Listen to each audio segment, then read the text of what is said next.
and welcome.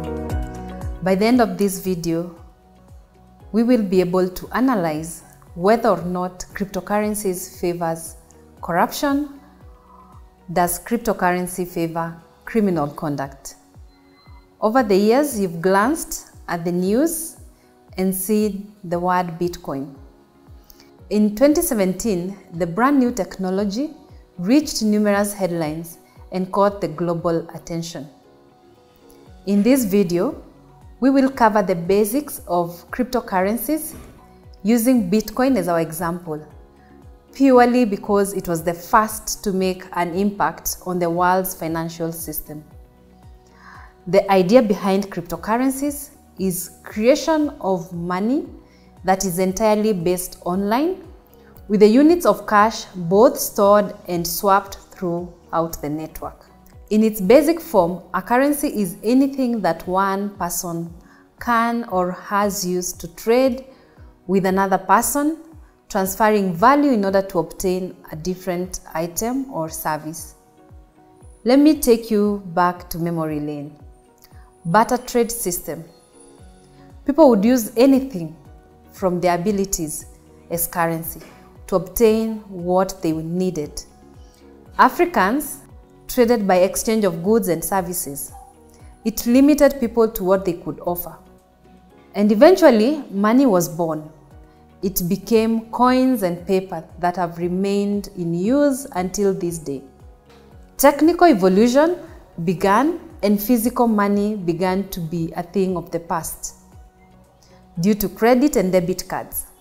Of course, we still use cash and paper, but most of us carry a whole lot less of the cash than we used to. While the evolution of capitalism came, cryptocurrencies or Bitcoin aims to take money out of the equation so that transactions are entirely online without the oversight of financial systems. Therefore, cryptocurrency is a digital currency. What are some of the features of cryptocurrencies? The digital currency has attracted so much discussion globally, and what could be some of the features of Bitcoin as a cryptocurrency? Firstly, there is sending and receiving money from anywhere at any time without necessarily sharing a national currency. The identity of a person is private. Your personal information need not be included in completing a transaction. Another advantage is that the use of blockchain system prevents it from government or organization manipulation. When you use cryptocurrencies or Bitcoin, transactional fees are minimal. There is non-interference with the value. The amount is fixed.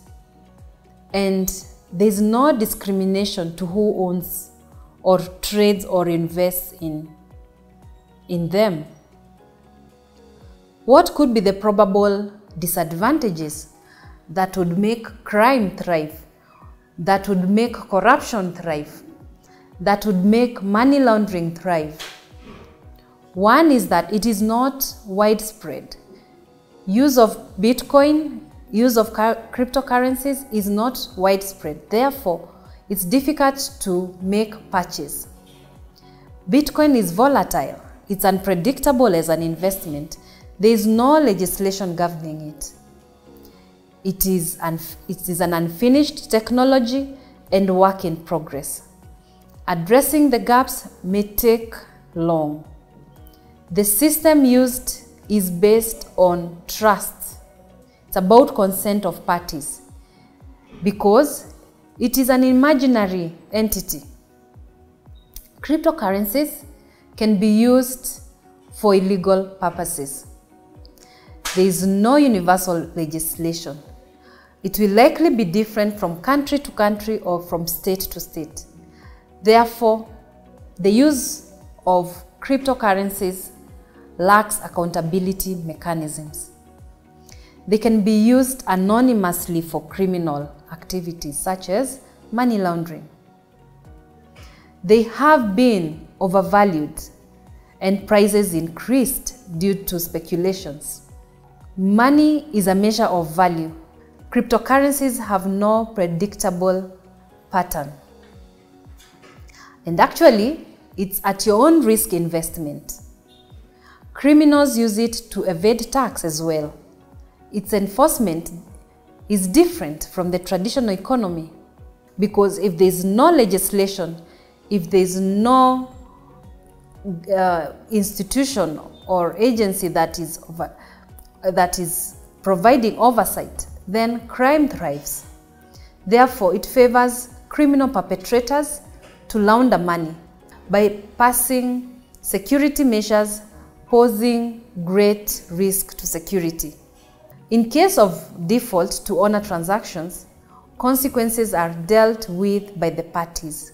There is no recourse mechanism. You cannot go to court because there is no legislation, therefore disadvantaging an investor.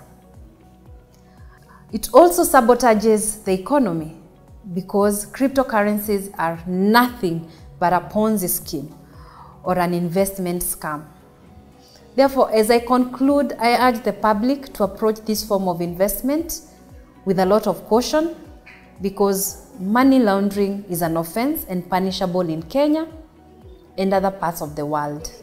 For feedback, kindly reach us through the email address eacc@integrity.go.ke. Thank you all for watching.